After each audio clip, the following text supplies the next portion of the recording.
Hello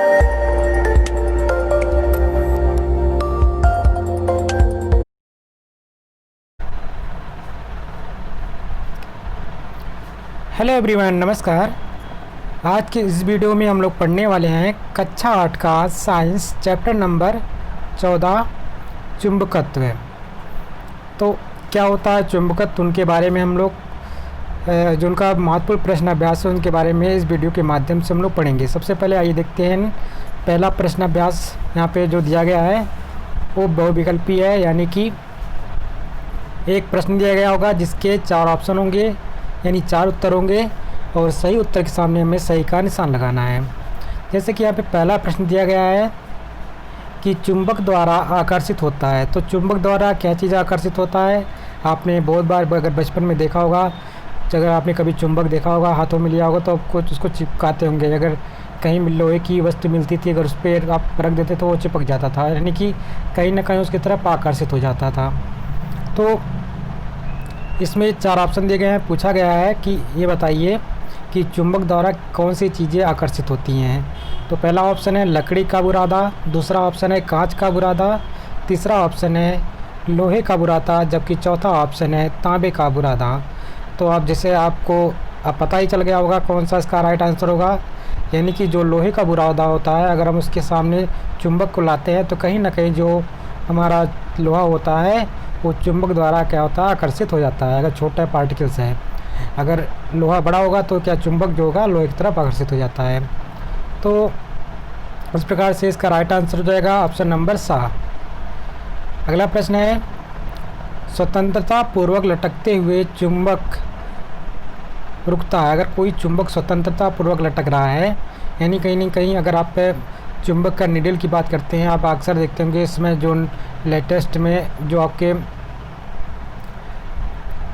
camp में वो drawing box होता है जिसमें आप लोग पेंसिल पेन रखते हैं, जो बॉक्स अप होता है उसके ऊपर कहीं ना कहीं कभी कभी आप देखे होंगे उसमें लगा होता है चुंबक का नॉर्थ एंड साउथ पोल। ठीक है, तो अगर उसको आप फ्रीली छोड़ देते हैं तो कहीं ना कहीं आप देखेंगे जो उसकी नीडल होगी 2 दिशाओं में होकर जाती है। 2 दिशाओं में रहती हैं। कौन कौन सी दिशाएं रहती हैं? उत्तर और दक्षिण में, यानी कि नॉर्थ पोल और साउथ पोल। नॉर्थ का मतलब हो गया उत्तर और साउथ का मतलब हो गया दक्षिण में। तो इस प्रकार से 2 दिशाओं में वो जाकर के स्थिर होती हैं, यानी कहीं ना कहीं वो रुकती हैं। तो इसका राइट आंसर हो जाएगा ऑप्शन नंबर 12, यानी कि जो हमारा स्वतंत्रता पूर्वक लटकता हुआ चुंबक होगा किस दिशा में रुकेगा? वो आपका उत्तर और दक्षिण 2 दिशाओं में रुकता है। अगला प्रश्न है चुंबकीय पदार्थ हैं। कौन कौन से ऐसे पदार्थ हैं जो चुंबक द्वारा आकर्षित होते हैं? उनको हम बोलते हैं चुंबकीय पदार्थ। तो आपका चुंबक, अगर चुंबकीय गुण की बात करते हैं तो 3 प्रकार के आपके होते हैं। एक चुंबकीय होता है, एक अनुचुंबकीय होता है और एक प्रतिचुंबकीय होता है। ठीक है, चुंबकीय, अनुचुंबकीय और प्रतिचुंबकीय। ठीक है, यानी चुंबक की मतलब वो हो जाएंगे जो बहुत तेज़ी से चमकते हैं, जिसमें थोड़ा बहुत गुण होता है, वो अनुचुंबकीय कहलाते हैं। जबकि प्रतिचुंबकीय जो एकदम नहीं आकर्षित होते हैं उनको हम बोलते हैं प्रतिचुंबकीय। ठीक है, तो यहाँ पे चुंबकीय पदार्थ की बात की गई है। कौन सा पदार्थ है जो चुंबक की तरफ आकर्षित होता है, यानी चुंबक की तरफ चिपकता है? तो पीतल अगर आप चेक करेंगे तो पीतल पे आपका जो चुंबक होता है नहीं चिपकता है, या पीतल जो है वो चुंबक की तरफ आकर्षित नहीं होता है। तांबा भी नहीं होता है। आप तांबे पे लगा के देख लीजिएगा कभी, अगर आपके पास चुंबक होगा आप इसको प्रैक्टिकली कर सकते हैं। जाहिर सी बात है, अगर फिजिक्स पढ़ रहे हैं तो कहीं ना कहीं आप देखते होंगे वो जो हमारे फिज़िकल रिलेटेड से, हमारे फिज़िकल जीवन में जो भी घटनाएं घटित होती हैं उनसे ही रिलेटेड रहती हैं। तो इसको आप प्रैक्टिकली करके देख सकते हैं। अगर आप लोहे पे इसको चिपकाते हैं तो कहीं ना कहीं लोहा उसकी तरफ आकर्षित हो जाता है, या चुंबक जो होता है, अगर चुंबक छोटा है तो वो क्या होगा चुंबक की तरफ आकर्षित, लोहे की तरफ आकर्षित हो जाएगा। रबर पे चिपकाएंगे, क्या रबर पे चिपकेगा? नहीं चिपकेगा। तो यानी कि कहीं ना कहीं इसका राइट आंसर जो हो जाएगा वो हो जाएगा ऑप्शन नंबर 7, यानी कि जो चुंबकीय पदार्थ है वो कौन सा है? वो आपका लोहा है। अगला प्रश्न देखते हैं चुंबक का चुंबकत्व सर्वाधिक होता है, यानी कहीं ना कहीं पूछा आपसे गया है कि जो चुंबक का चुंबकत्व होता है वो कहाँ पे, किस स्थान पे सर्वाधिक होता है। अगर हम एक प्रकार से चुंबक का एक टुकड़ा ले लेते हैं जिसमें आपको पता होगा इधर नॉर्थ पोल आता है, इधर साउथ पोल आता है। तो कभी भी हम एक चुंबक को अगर 2 भागों में बांटते हैं तो हमेशा अगर इसको हम बीच से काट देंगे, ये छोटा कर देंगे, तो फिर भी उसके 2 पोल ही बनेंगे। ये हमेशा एक चुंबक का गुण है, कितने भी उसके छोटे पार्टिकल करते चले जाएंगे तो उसमें हमेशा एक नॉर्थ पोल रहेगा, एक साउथ पोल रहेगा। तो जो उसके सिरे होते हैं वहाँ पे क्या होता है, उनका आकर्षण बल सबसे अधिक होता है। जो उनका सिरा होता है वहाँ पे उसका आकर्षण बल सबसे अधिक होता है। यानी इस क्वेश्चन का राइट आंसर हो जाएगा, जो पूछा गया था चुंबक का चुंबकत्व तो सबसे अधिक कहाँ पे होता है, तो आप बताएंगे चुंबक के सिरों पर। और जो और सब ऑप्शन है वो सब गलत हैं। ठीक है, अगला प्रश्न है, चुंबकीय प्रभाव आर पार नहीं निकल पाता। तो कौन सी ऐसी वस्तु है जिसके जो चुंबकीय प्रभाव होता है वो उसके आर पार नहीं कर हो पाता है। इसमें 4 ऑप्शन दिए गए हैं जिसमें से एक ही सही होगा। पहला ऑप्शन है लोहे की चादर से, दूसरा ऑप्शन है कांच की पट्टी से, तीसरा ऑप्शन है लकड़ी के तख्ते से, और जबकि चौथा ऑप्शन है कागज़ से। तो अगर आप देखते हैं लकड़ी तख्ते की बात करते हैं तो कभी कभी आप अगर स्कूल में अपने क्लास में ले गए हैं चुंबक और लोहा ले गए हैं या 2 चुंबक ले गए हैं तो आप देखते होंगे कि जो लकड़ी का आपका बेंच होता है अगर उसके ऊपर से आप चुंबक को चिपकाते हैं तो नीचे वाला आपका चुंबक कहीं ना कहीं चिपक जाता है, यानी कि उससे पदार्थ से आर पार हो गया यहाँ पे चुंबकीय प्रभाव। कागज़ पे भी करते हैं, आपने अपनी कॉपी में अक्सर करके देखा होगा कि 2-4 पन्नों के बीच उसको चुंबक को रख देते थे और उसके बाद उसको हिलाते थे, नीचे वाला चुंबक पकड़ लेता था, ऊपर वाला चुंबक अपना घूमता था। इसी प्रकार से आपकी कांच की जो पट्टी होती है इस पर सेम टू सेम यही व्यवहार करता है। लेकिन जो हमारा लोहे का जो चादर होता है उससे जो चुंबकीय प्रभाव होता है वो आर पार नहीं हो पाता है। तो इसका राइट आंसर हो जाएगा ऑप्शन नंबर यानी कि पहला सही हो जाएगा।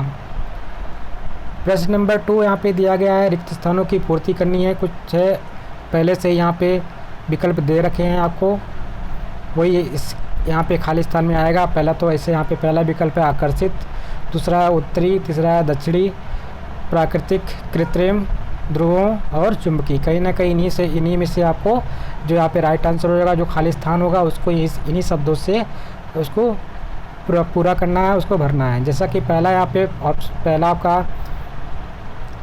वाक्य यहाँ पे दिया गया है, पहला आपका जो कथन दिया गया है इस प्रकार से है, चुंबक जिन पदार्थों को अपनी ओर आकर्षित करते हैं उन्हें हम क्या कहते हैं, उन्हें हम चुंबकीय पदार्थ कहते हैं। यानी कहीं ना कहीं इसमें हम क्या भर देंगे, चुंबकीय पदार्थ। यानी कि एक ऑप्शन यहाँ से हमने ले लिया और यहाँ पे ले आकर के भर दिया। दूसरा है, चुंबक में कौन कौन से ध्रुव होते हैं, हमने पहले से बताया था नॉर्थ और साउथ पोल होते हैं चुंबक के अंदर। ठीक है, तो नॉर्थ यानी कि उत्तर और साउथ मतलब कि दक्षिण, यानी इसमें 2 पोल होते हैं, एक आप बताएंगे। यानी चुंबक में उत्तरी ध्रुव होता है और दक्षिणी, तो उत्तरी आप ले लीजिए और दक्षिणी ले लीजिए। ये आपका यहाँ से 2 ऑप्शन खत्म हो गए, अब बचे इतने, इनको नीचे वाले भरना होगा। प्रश्न नंबर गाँव में देखेंगे तो गाँव में लिखा हुआ है,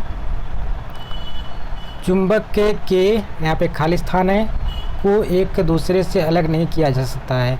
यानी जो उसको ध्रुव होते हैं, हमने बताया था ध्रुव की बात किया था, तो उनके ध्रुवों को हम कभी भी अलग नहीं कर सकते हैं। क्यों नहीं कर सकते हैं, क्योंकि अगर हम चुंबक के पार्ट करते हैं, पहले अगर नॉर्थ साउथ में है 2 पोल में, तो फिर से इसके 2 ध्रुव होते हैं, पोल में से ध्रुव होता है, तो इसको अगर हम बीच से काट देते हैं तो फिर से इसके नॉर्थ और साउथ पोल हो जाते हैं। यानी कहीं ना कहीं उत्तरी और दक्षिण ध्रुव फिर से बन जाता है। तो कितने भी इसके पार्टिकल करते चले जाइए, कितने भी टुकड़े करते चले जाइए, अंत में ये आपको हमेशा 2 ध्रुवों में ही मिलेगा। तो इसलिए कहते हैं कि जो चुंबक के ध्रुव होते हैं वो एक दूसरे से कभी भी अलग नहीं होते हैं, हमेशा आपको नॉर्थ और साउथ 2 ध्रुवों में ही मिलेंगे। अगला ऑप्शन है, अगला प्रश्न है, चुंबक लोहे के चूड़ को अपनी ओर क्या करता है, आकर्षित करता है। ये आपको मालूम होगा, अगर वहाँ पे लोहे का बुरादा रखा हुआ है, चूड़ रखा हुआ है, अगर आप चुंबक उसकी तरफ ले जाएंगे तो जो लोहे का बुरादा होगा यानी चूड़ होगा, कहीं ना कहीं वो चुंबक की ओर आकर्षित हो जाएगा। प्राकृतिक में पाए जाने वाले चुंबक को क्या कहते हैं, जो प्राकृतिक में चुंबक पाए जाते हैं उनको हम प्राकृतिक चुंबक बोलते हैं। जो कि अगर उसको मनुष्य ने बनाया है, अपने हाथों से बनाया है, तो उसको हम बोलते हैं कृत्रिम चुंबक। ठीक है, अगर मनुष्य ने बनाया तो हम कृत्रिम बोलेंगे, अगर हमें प्राकृतिक रूप में मिला है, जैसे नेचुरली मिला है, तो उसको हम बोलेंगे प्राकृतिक चुंबक।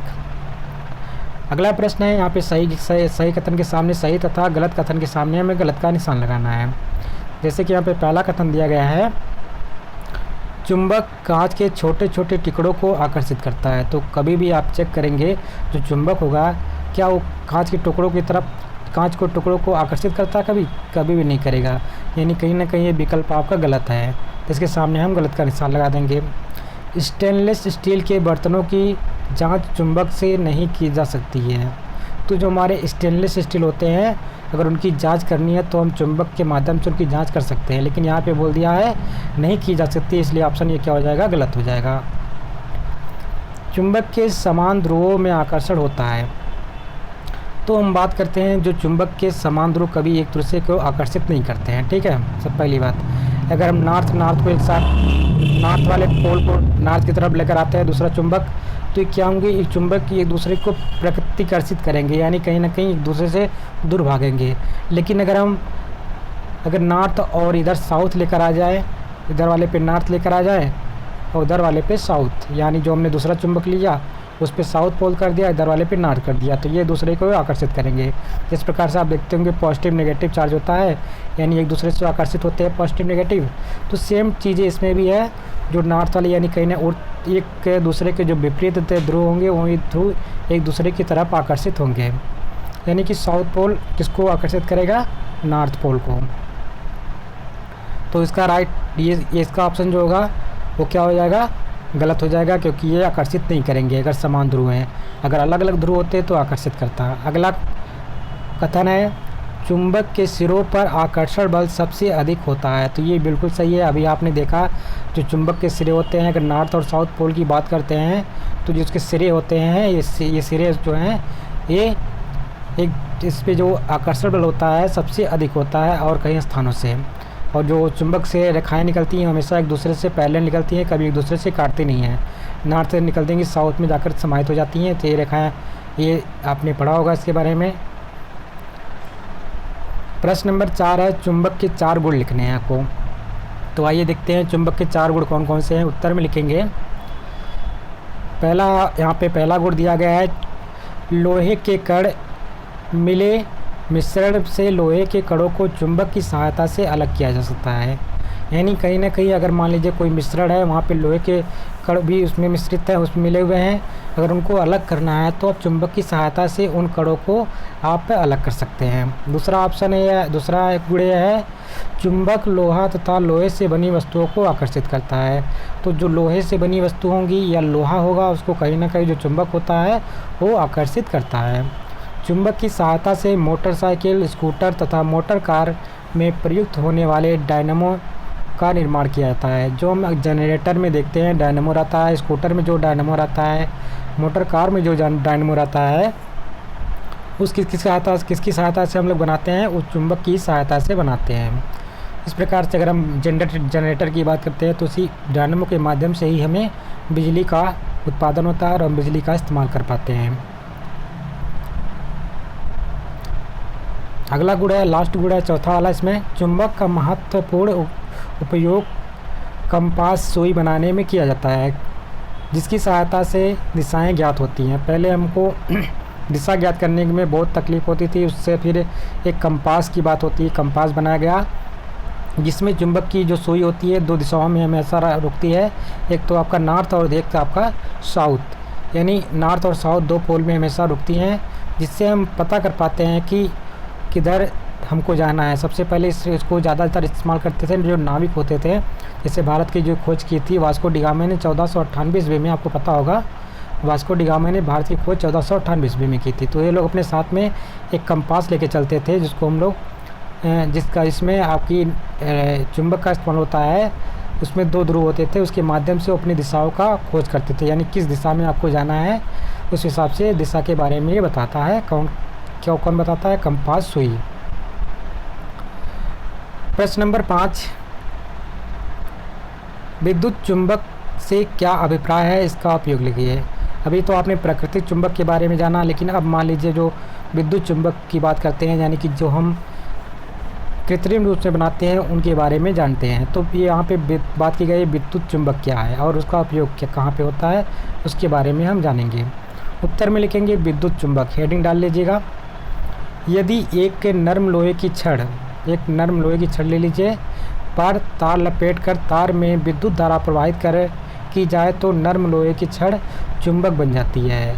इसे विद्युत चुंबक कहते हैं। इस प्रकार विद्युत धारा द्वारा बनाए गए चुंबक को विद्युत चुंबक कहते हैं। यह प्रायः घोड़े की नाल जैसे यू आकार के होते हैं। तो आपको क्या करना है, एक नरम लोहे की छड़ ले लेना है, ठीक है। नरम लोहे की छड़ पर क्या करना है, आपको तार लपेट देना है। इस प्रकार से तार लपेट देंगे। लपेटने के बाद क्या करेंगे, एक सिरे से इसमें विद्युत धारा यानी कि करंट फ्लो कराएंगे। जब करंट फ्लो करेगा तो ये जो हमारा ये हमारा चुंबक जो छड़ होगा जिस पे हम तार लपेटे होते हैं वो किसकी तरह व्यवहार करने लगता है, वो चुंबक की तरह व्यवहार करने लगता है और इसी को कहते हैं विद्युत चुंबक, ठीक है। और एक इसकी एक जो आकृति होती है कैसी होती है, यू आकार की होती है। और ये जैसे आपने घोड़े का नाल देखा है, जो घोड़े के नाल पहना जाता है उसी आकार का ये बना होता है ये चुंबक। विद्युत चुंबक के उपयोग, इसका उपयोग कहाँ कहाँ पे होता है, तो आइए देखते हैं। पहला पॉइंट है, इसका उपयोग जो है टेलीग्राम तथा टेलीफोन में किया जाता है। तो जो टेलीफोन और टेलीग्राम है उसी के इस्तेमाल में हम इसका उपयोग करते हैं। और दूसरा पॉइंट की बात करते हैं, यह कारखानों में लोहे या इस्पात के बने भागों तथा टुकड़ों को ढोने में काम आता है। तो जो लोहे के इस्पात होते हैं या उनके जो पार्ट होते हैं या टुकड़े होते हैं उनको ढोने में इसका हम इस्तेमाल कर सकते हैं। यह बिजली की घंटी तथा लाउड स्पीकर में प्रयुक्त किया जाता है। जो हम बिजली की घंटी बनाते हैं या लाउड स्पीकर बनाते हैं उसमें भी इसी का हम इस्तेमाल करते हैं। यह मिट्टी और लोहे चूड़ के मिश्रण में से लोहे को अलग करने में के काम भी आता है।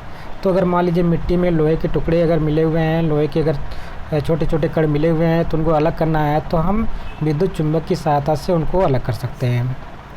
प्रश्न नंबर 6 है, चुंबकीय क्षेत्र किसे कहते हैं। तो आइए जानते हैं चुंबकीय क्षेत्र के बारे में। उत्तर में लिखेंगे, चुंबक के चारों ओर का वह क्षेत्र जिसमें चुंबकीय प्रभाव का अनुभव होता है चुंबकीय क्षेत्र कहलाता है। मान लीजिए हमने कोई चुंबक रख दिया है तो कहीं ना कहीं उसकी हमको जो दिखने वाली चुंबक के क्षेत्र यहाँ पे दिखाई देंगे, जो हम जानते हैं कि नॉर्थ से साउथ पोल में जाकर के वो नॉर्थ से निकलती हैं और साउथ पोल में जाकर के समाहित हो जाती हैं।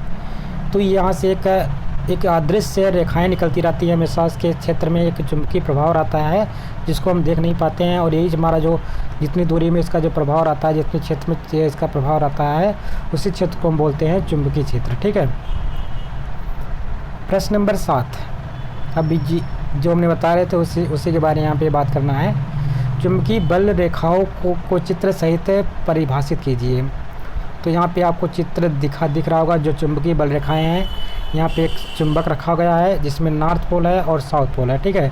यहाँ से रेखाएं निकल रही हैं, उसके बाद क्या हो रही है, ये आकर के अंदर घुस जा रही है, फिर अंदर से इसी प्रकार से एक दूसरे से पैरेलल, कभी भी एक ना काटने वाली।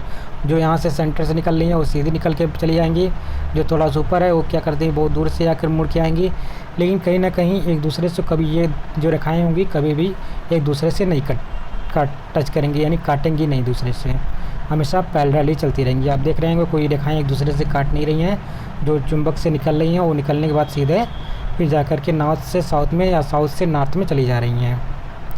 किसी छड़, यहाँ पे लिखा हुआ है, किसी छड़ चुंबक के चारों ओर चुंबकीय बल रेखाएं इस प्रकार से होती हैं। और यही जो क्षेत्र, इसके अंतर्गत जो क्षेत्र आता है वही हमारा क्या कहलाता है, चुंबकीय क्षेत्र कहलाता है। चुंबकीय बल रेखाएँ किसी चुंबकीय क्षेत्र में वे काल्पनिक वक्र हैं जिनके किसी बिंदु पर खींची गई स्पर्श रेखा उस बिंदु पर चुंबकीय क्षेत्र की दिशा को निरूपित करती है। प्रश्न नंबर 8, अस्थायी तथा स्थायी चुंबक एक दूसरे से किस प्रकार से भिन्न है। जो अस्थायी है और स्थायी चुंबक हैं वो एक किस प्रकार से एक दूसरे से भिन्न है, इनके बारे में लिखना है। तो आइए देखते हैं अस्थायी चुंबक के बारे में। सबसे पहले, अस्थायी चुंबक वे चुंबक होते हैं जिस चुंबक में चुंबकत्व का गुण स्थायी नहीं रहता है, उस चुंबक को अस्थायी चुंबक कहते हैं। यानी कहीं ना कहीं इसका जो गुण होता है, चुंबकत्व का जो गुण होता है वो अस्थायी रहता है, हमेशा के लिए नहीं रहता है। अस्थायी चुंबक को नर्म मुलायम लोहे का बनाया जाता है। अधिकांश अस्थायी चुंबक को लोहे के चारों ओर लपेटे गए चालक तार की कुंडली में विद्युत धारा प्रवाहित कर बनाया जाता है। कुंडली में जब तक विद्युत धारा प्रवाहित होती रहती है, नर्म लोहे में चुंबकत्व रहता है तथा धारा प्रवाह बंद करते ही इसका चुंबकत्व समाप्त हो जाता है। इन्हें विद्युत चुंबक कहते हैं। तो जो हमारा विद्युत चुंबक होता है वो कैसा होता है, अस्थायी चुंबक होता है। क्यों होता है? क्योंकि आपको मालूम है ये आपका एक नरम लोहा होता है, उसके ऊपर हम क्या करते हैं, तार लपेट देते हैं। तार को लपेटने के बाद क्या करते हैं, उसमें हम धारा प्रवाहित कराते हैं उस तार में, तो हमारा एक चुंबक की भांति व्यवहार करता है। और जब तक हम इसमें धारा प्रवाहित करते रहते हैं तब तक चुंबक रहता है। जैसे हम धारा का प्रवाह रोक देते हैं तो चुंबकत्व का जो गुण होता है वो वहीं पे ख़त्म हो जाता है, इसलिए इसको बोला गया अस्थायी चुंबक। जबकि अगर हम स्थायी चुंबक की बात करें तो स्थायी चुंबक वे चुंबक होते हैं जिस चुंबक में चुंबकत्व का गुण स्थायी होता है, यानी उससे स्थायी चुंबक कहते हैं। ये चुंबक लोहा, निकेल, कोबाल्ट आदि के बनाए जाते हैं। इनका चुंबकत्व शीघ्र नष्ट नहीं होता है, अतः ये लंबे समय तक उपयोग में लाए जा सकते हैं। तो जो हमारा स्थायी चुंबक होता है किसका बना होता है? सबसे पहली बात ये हमारा बनाता है लोहे का बनता है, निकेल का, Ni और कोबाल्ट का बना होता है। तो ठीक है, तो अगर आपसे और भी चुंबक के बारे में बात करें तो आप ये 3 चुंबक के बारे में बता सकते हैं। जो प्राकृतिक चुंबक होता है तो होता ही है जो हम बनाते हैं, जैसे कि आपका लोहे का चुंबक होता है, निकेल का चुंबक है और कोबाल्ट का चुंबक है। ये कहीं ना कहीं जिनका जो चुंबकत्व होता है काफ़ी लंबे समय तक होता है। इनका जो चुंबकत्व होता है शीघ्र नष्ट नहीं होता है, इसको हम बोलते हैं स्थायी चुंबक। प्रश्न नंबर 9, पृथ्वी एक चुंबक की भांति कार्य करती है, इसके लिए तथ्य दीजिए। तो कहीं ना कहीं आपकी जो पृथ्वी है वो भी एक चुंबक की चुंबक की भांति ही कार्य करती है। इसके बारे में आप क्या जानते हैं? इसके बारे में आइए इस उत्तर के माध्यम से हम लोग समझने की कोशिश करते हैं क्यों जो हमारी पृथ्वी है वो चुंबक की तरह कार्य करती है। जैसा कि यहाँ पे दिया गया है, जब स्वतंत्रतापूर्वक लटकते हुए किसी बड़े चुंबक को पृथ्वी तल पर उत्तरी गोलार्ध से दक्षिणी गोलार्ध की ओर ले जाते हैं तब दंड चुंबक उसी भांति व्यवहार करता है जैसे बड़े चुंबक के ऊपर छोटा चुंबक व्यवहार करता है। इससे यह निष्कर्ष निकलता है पृथ्वी चुंबक की भांति व्यवहार करता है। तो हम देखते हैं अगर मान लीजिए कोई बड़ा चुंबक है और एक छोटा चुंबक अगर ले जाते हैं उसके नॉर्थ पोल से साउथ यानी कि उत्तरी गोलार्ध से दक्षिणी की ओर ले जाते हैं, तो वो जो हमारा 2 दंड चुंबक होता है वो भी उसी चुंबक की तरह व्यवहार करता है जैसा बड़ा चुंबक हो। जैसे कि बड़ा चुंबक छोटे चुंबक के ऊपर, जैसे कि छोटा चुंबक बड़ा चुंबक छोटे चुंबक के जैसा व्यवहार करता है उसी प्रकार से ये भी व्यवहार करता है। इससे यही निष्कर्ष निकलता है जो हमारी पृथ्वी है कहीं ना कहीं उसके अंदर बहुत बड़ा चुंबक है और उसके ऊपर जो हम छोटा सा चुंबक जो कंपास रखते हैं वो क्या होता है उसी भांति, यानी कि जो पृथ्वी के अंदर अगर साउथ इधर है ऊपर नीचे है,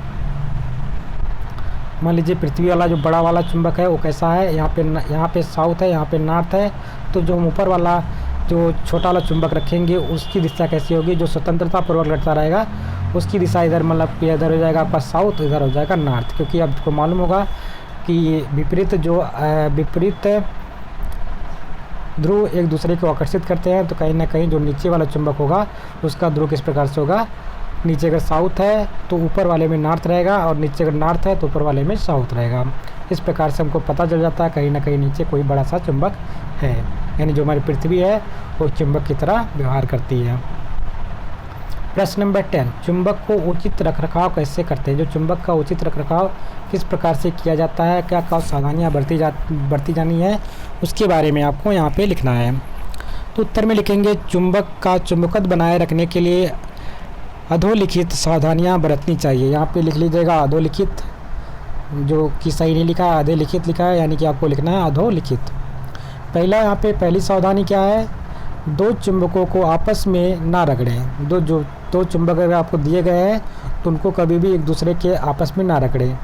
विपरीत दिशा में घर्षण ना करें, यानी जो विपरीत दिशा है उसका जो नॉर्थ और साउथ पोल है उसके विपरीत दिशा में दोनों चुंबकों को ना रगड़ें, क्योंकि वो एक दूसरे को प्रतिकर्षित करते हैं तो उसका जो चुंबकत्व का गुण होता है कहीं ना कहीं कम हो जाएगा। चुंबक को ना पीटे ना ठोके, ना ही ऊंचाई से ज़मीन पर गिराएं। तो ये भी सावधानियाँ हमें रखनी है, जो चुंबक हमारा होता है उनको ना पीटना है, ना ही ठोकना है, ना ही किसी ऊंचाई से उसको नीचे गिराना है। चुंबक को गर्म नहीं करना है, अगर हम उसको गर्म कर देते हैं तो उसका चुंबकत्व का जो गुण होता है कहीं ना कहीं कम हो जाता है या ख़त्म ही भी हो सकता है। अगला पॉइंट है पास पास रखे चुंबक के समान ध्रुव को साथ साथ ना रखें, यानी कि हमने बोला था कि जो समान ध्रुव होते हैं, अगर एक चुंबक हमारा है नॉर्थ एंड साउथ। दूसरा अगर चुंबक अगर हमें पास में रखना है तो नॉर्थ और साउथ में ना रखें, उसको कैसे रखें, यानी कि साउथ और नॉर्थ में रखें। पास अगर कोई चुंबक रखना है तो उनके ध्रुवों को, यानी कि जो ऊपर वाले चुंबक का साथ में जो रखा है उसके ध्रुव समान नहीं होने चाहिए, क्योंकि एक दूसरे से प्रतिकर्षित होते हैं। आपको मालूम होगा कि जो चुंबक होता है उसके पास हमेशा चुंबकीय क्षेत्र बना रहता है। अगर ऐसा रखेंगे तो हमेशा एक दूसरे से आकर्षित प्रतिकर्षित होंगे, और क्या होगा कि कहीं ना कहीं उसका जो चुंबकत्व का गुण होगा वो कम होने लगेगा। प्रश्न नंबर 11 दे रखा है, प्रयोग द्वारा दिखाइए कि चुंबक के असमान ध्रुवों में आकर्षण होता है। अब हमें यही प्रैक्टिकल के माध्यम से समझना है, जो हमारे असमान ध्रुव होते हैं, यानी कि नॉर्थ एंड साउथ पोल, यानी उत्तरी और दक्षिणी ध्रुव में ही क्यों आकर्षित होते हैं। एक चुंबक हमने ले लिया नॉर्थ और साउथ पोल वाला, और दूसरा चुंबक भी हमने ले लिया नॉर्थ एंड साउथ पोल वाला। तो हम देखते हैं जो हमारा साउथ पोल होगा, अगर उसके सामने अगर नॉर्थ लाते हैं तो कहीं ना कहीं एक दूसरे से आकर्षित होंगे। तो यही आपको बताना है कि जो अगर एक, यानी कि यहाँ पे साउथ पोल है, इधर नॉर्थ है, यानी विपरीत जो ध्रुव हैं एक दूसरे से क्यों आकर्षित होते हैं, इनको आपको प्रैक्टिकल के माध्यम से समझाना है। तो आइए देखते हैं उत्तर में क्या लिखना होगा। उत्तर में लिखेंगे, एक चुंबकीय सुई तथा एक छड़ चुंबक लीजिए। ठीक है, एक चुंबकीय सुई ले लीजिए आप, और तथा एक छड़ चुंबक ले लीजिए। दूसरा है, चुंबकीय सुई के उत्तरी ध्रुव, यानी कि जो नॉर्थ पोल होगा के पास छड़ चुंबक के दोनों ध्रुवों को बारी बारी लाएं। देखिए क्या होता है। अब आपने क्या किया, सबसे पहले जो चुंबकीय सुई था वहाँ पे रख दिया। जो चुंबकीय सुई थी का जो उत्तरी ध्रुव है, यानी नॉर्थ पोल जो है, उसके सामने में क्या किया, जो छड़ वाला चुंबक था एक बार हमने नॉर्थ वाले को लेकर के आए उसके, और एक बार हमने पलट करके साउथ वाले को उसके पास लेकर आए जो हमारा। तो देखिए हमें क्या परिवर्तन देखने को मिलता है। उसमें क्या क्या परिवर्तन देखने को मिलता है, इसमें यहाँ पे लिखा हुआ है, आप करके भी देख सकते हैं। तो आपने देखा, आप देखेंगे कि जब सुई के पास छड़ चुंबक का उत्तरी ध्रुव लाते हैं तो सुई क्या होती है, उत्तरी ध्रुव प्रतिकर्षित होता है, यानी कहीं ना कहीं जो उसका सुई का जो उत्तरी ध्रुव होता है वो क्या होता है, हट जाता है, वहाँ से प्रतिकर्षित हो जाता है। और जब चुंबक को दक्षिणी ध्रुव, यानी कि साउथ पोल सुई के उत्तरी ध्रुव के पास लाया जाता है तो जो चुंबक की सुई को उत्तरी ध्रुव आकर्षित हो जाता है, यानी कि यहाँ पे चित्र 14.6 में आपको दिखाया गया होगा। इससे स्पष्ट होता है कि चुंबक के जो समान ध्रुवों में प्रतिकर्षण तथा असमान ध्रुवों में आकर्षण होता है। तो इस चित्र के माध्यम से आप देख लीजिएगा, आपके बुक में बना होगा 14.6 का चित्र है, वहाँ पे आप देख पाएंगे किस प्रकार से एक दूसरे से आकर्षित होते हैं। प्रश्न नंबर 12 दे रखा है, विद्युत धारा के चुंबकीय प्रभाव को दर्शाने के लिए एक प्रयोग का वर्णन कीजिए। तो जो विद्युत धारा होता है उसमें जो चुंबकीय प्रभाव होता है उसको दर्शाने के लिए हमें एक प्रयोग करके देखना होगा, उसका वर्णन भी करना है। तो उत्तर में लिखेंगे, एक चालक तार, यानी चालक की तार की बात करते हैं जो हमारा जिसमें हम करंट फ्लो हो सके, एक कुंजी तथा एक शुष्क सेल लें। इसको मेज पर रखकर तार में बिना विद्युत धारा प्रवाहित किए चुंबक सुई को तार के पास लाए। आप देखेंगे चुंबकीय सुई उत्तर दक्षिण दिशा में रुक गई। अब चित्रानुसार तार में विद्युत धारा प्रवाहित करके चुंबकीय सुई के विक्षेप को देखेंगे। पहले हमने क्या किया, जो हमारा चुंबकीय सुई थी उसके पास क्या लाए, जो बिना विद्युत धारा प्रवाहित हुए वाला जो हमने चालक था उसको उसके पास लाए। तो हमने देखा कि कहीं ना कहीं जो चुंबकीय सुई थी वो उत्तर और दक्षिण दिशा में रही, कोई दिक्कत नहीं था, कहीं पर वो नहीं जो इधर उधर नहीं गई। लेकिन जैसे ही विद्युत धारा उस तार में हमने प्रवाहित करने के बाद हमने देखा जो चुंबकीय सुई थी वो क्या हो गई, विक्षेपित हो गई, यानी कहीं ना कहीं अपने मान जहाँ पे थी वहाँ से थोड़ी सी इधर उधर खसक गई। तो आपने देखा कि चुंबकीय सुई विक्षेपित हो जाती है। इससे यह निष्कर्ष निकलता है कि तार में विद्युत प्रवाहित करने पर इसके चारों ओर चुंबकीय क्षेत्र उत्पन्न हो जाता है, जिससे हमें पता चल जाता है कि कहीं ना कहीं जो विद्युत धारा का जो चुंबकीय प्रवाह है वो यहाँ पे दिखाई देता है, और इस यहाँ पे आप समझ पाते हैं किस प्रकार से उसका चुंबकीय क्षेत्र है किस प्रकार से बन रहा है। तो आपने देखा किस प्रकार से हमने दो प्रयोगों के माध्यम से समझा कि किस प्रकार से जो असमान ध्रुव वाले चुंबक होते हैं एक दूसरे के आकर्षित करते हैं, और दूसरे में हमने देखा किस प्रकार से जो विद्युत धारा वाला जो चुंबक होता है उसका जो प्रभाव होता है वो किस प्रकार से होता है, उसको हमने दूसरे प्रयोग के माध्यम से समझा। उसमें हमने क्या किया, एक सुई के पास एक चुंबकीय सुई लेगा, एक चुंबकीय सुई थी हमारे पास जो कंपास जिसको हम बोलते हैं। पहले तो बिना धारा प्रवाहित किए उसे चुंबक के पास ले गए, जो विद्युत चुंबक था उसके पास ले गए, तो हमारा जो सुई थी वो थोड़ा भी विक्षेपित नहीं हुई। लेकिन जैसे ही हमने उसमें धारा प्रवाहित किया तो हमारी जो चुंबकीय सुई थी वो कहीं ना कहीं विक्षेपित हो गई, और इससे हमको पता चला कि कहीं ना कहीं जो विद्युत चुंबक होता है वो अपने आसपास चुंबकीय क्षेत्र बनाता है। अगर आपको कोई डाउट हो तो आप कमेंट बॉक्स में कमेंट करके पूछ सकते हैं कि ये चीज़ नहीं समझ आई, उसको हम फिर से समझा देंगे। अगर आपको वीडियो अच्छी लग रही है तो वीडियो को लाइक करें, शेयर करें और चैनल को सब्सक्राइब कर लें। अगर आप चैनल पे नए हैं तो चैनल को सब्सक्राइब कर लें और बेल आइकन को प्रेस कर लें। जैसे ही हम अगला वीडियो डालते हैं तो उसकी नोटिफिकेशन आपको मिल जाएगी, और आसानी से उसके बारे में, उस सब्जेक्ट के बारे में आप आसानी से पढ़ सकेंगे और उसको नोट करेंगे। क्योंकि यहाँ पर जो वही प्रश्न कराए जा रहे हैं जो वेरी इंपॉर्टेंट क्वेश्चन है, सिर्फ आपके क्लास 8 के लिए ही इम्पॉर्टेंट नहीं है, अपितु आपके हर एग्ज़ाम के लिए इम्पॉर्टेंस है। आप कोई भी एग्ज़ाम उठा के देख लीजिए तो जो आपके बेसिक होते हैं कहीं ना कहीं क्लास 6, 7, 8, 9, 10 तक ही पूछे जाते हैं। उसके बाद थोड़ा सा जो अगर मॉडरेट की बात करते हैं, थोड़ा सा हाई लेवल की, तो वहाँ से BA आपका 10+2 और क्या नाम BSc से पूछा जाता है। ज़्यादातर आपके जितने भी एग्ज़ाम्स हैं वो आपके हाई स्कूल तक ही पूछे जाते हैं। तो अगर आपका बेस अभी से मजबूत है तो आपके कोई भी आप एग्ज़ाम आसानी से क्लियर कर सकते हैं। अगर बेस ही नहीं मजबूत रहेगा तो जाहिर सी बात है आपको बहुत ही मेहनत करनी पड़ेगी। तो अभी से आप अपने बेस को मजबूत करते चलिए, और इस प्रकार से आपने एक नोट्स को बनाते चलेंगे, नोट्स बनाते रहेंगे तो कहीं ना कहीं आपको हर चीज़ें आसानी से याद रहेंगी और उसको आप आसानी से कर सकते हैं। Thank you. जय हिंद, जय भारत।